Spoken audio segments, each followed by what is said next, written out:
মাত্র একটি ভালোবাসার মুহূর্ত, আর সেই মুহূর্তটা শেষ হতেই জীবন শেষ।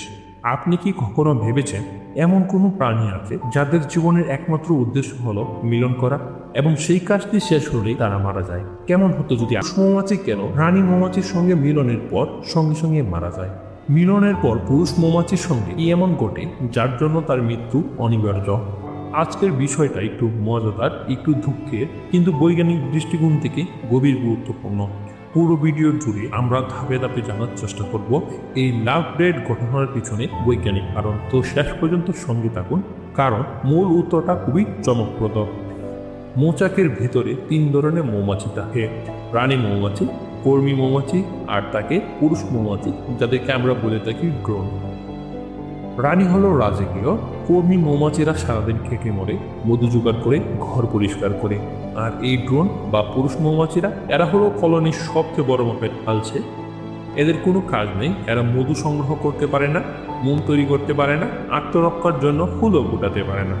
যদি কোনো কর্মী মৌমাছি ভুল করে ফুল ফোটায়, তবে সে নিজেও মারা যায়।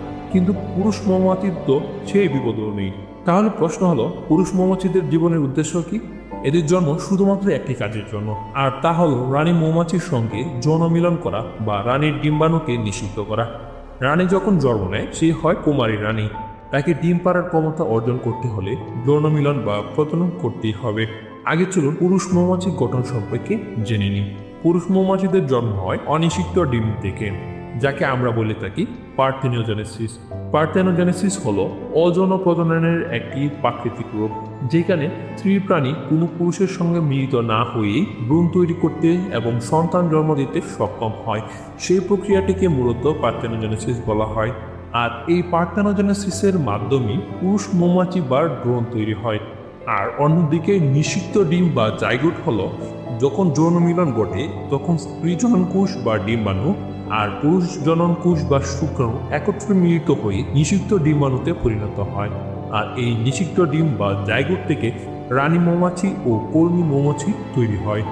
তাহলে বুঝতেই পারছেন, ড্রোনদের জীবন একটা ওয়ান নাইট স্ট্যান্ডের অপেক্ষায় থাকা। কিন্তু সেই অপেক্ষাটা যখন শেষ হয়, তখন গল্পে আসে ভয়ঙ্কর মোড়। এই মিলনের প্রক্রিয়াটিকে বলা হয় নুপশিয়াল ফ্লাইট বা বিবাহ উড়ান। রানী মৌমাছি যখন প্রজননের জন্য প্রস্তুত হয়, তখন সে মৌচাক ছেড়ে আকাশে অনেক উঁচুতে উড়ে যায়। শত শত, এমনকি হাজার হাজার পুরুষ মৌমাছি তাকে অনুসরণ করে। একে বলা হয় ড্রোন কনগ্রিগেশন এরিয়া।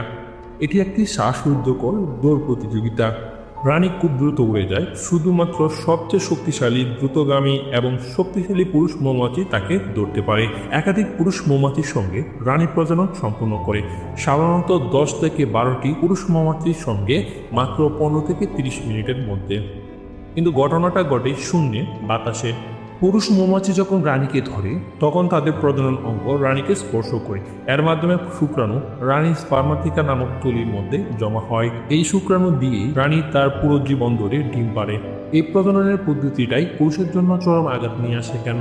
এখানেই আসে আসল এবং গভীর বৈজ্ঞানিক ব্যাখ্যা। মিলনের প্রক্রিয়াটি পুরুষ মৌমাছির জন্য খুবই সহিংস। পুরুষ মৌমাছি বা ড্রোনের প্রজনন অঙ্গটি পেটের ভিতরে থাকে। যখন রানীকে নিষিদ্ধ করে, তখন পেশির প্রচণ্ড চাপে অঙ্গটি হঠাৎ করে উল্টো দিকে বেরিয়ে আসে, যাকে বলা হয় ইভারশন। এই ইভারশন এত দ্রুত এবং এত প্রচণ্ড চাপের সঙ্গে হয় যে এক ধরনের বিস্ফোরণ ঘটে।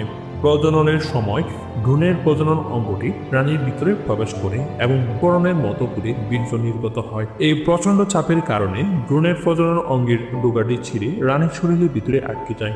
এই বিচ্ছিন্ন অঙ্গটি রানীর ভিতরে একটি প্লাগ বা ম্যাটিং সাইন তৈরি করে, যা পরবর্তী ভ্রূণের জন্য নির্দেশক হিসাবে কাজ করে। ভ্রূণের পেটের কিছু অংশ এবং তার প্রজনন অঙ্গ ছেড়ে যাওয়ার ফলে মারাত্মক অভ্যন্তরীণ ক্ষতি হয়। তার পেট আক্ষরিক অর্থে ফেটে যায়। তাৎক্ষণিক রক্তক্ষরণ এবং ভয়াবহ শারীরিক ট্রমা সহ্য করতে না পেরে পুরুষ মৌমাছির সঙ্গে সঙ্গে মারা যায় এবং শূন্য থেকে নিচে পড়ে যায়। অর্থাৎ পুরুষ মৌমাছিটি তার জীবনের একমাত্র লক্ষ্য পূরণ করতে গিয়ে নিজের শরীরকে উৎসর্গ করে দেয়। এটি প্রকৃতির এক চরম জৈবিক কৌশল। তাহলে বুঝতেই পারলেন, পুরুষ মৌমাছি আলসে হলেও তার পরিণতি কিন্তু মোটেও সহজ নয়। তাদের এই আত্মত্যাগীকরণের জন্য অত্যন্ত জরুরি, কারণ তাদের শুক্রাণু দিয়ে রানী সারা জীবন ধরে হাজার হাজার মৌমাছির জন্ম দেবে। মিলন এখানে কেবল জৈবিক কাজ নয়, এটি হলো একটি কলোনির টিকে থাকার জন্য একজন পুরুষের চরম এবং একক উৎসর্গ। আমাদের বিজ্ঞানের এই ধারাবাহিকতা বজায় থাকবে। আমরা চাই বিজ্ঞানের এই কঠিন বিষয়গুলো যেন গল্পের ছলে আপনাদের কাছে পৌঁছে দিতে পারি। सब्सक्राइबर गण कृपया ध्यान दें, इस चैनल को सब्सक्राइब और वीडियो को लाइक करना बिल्कुल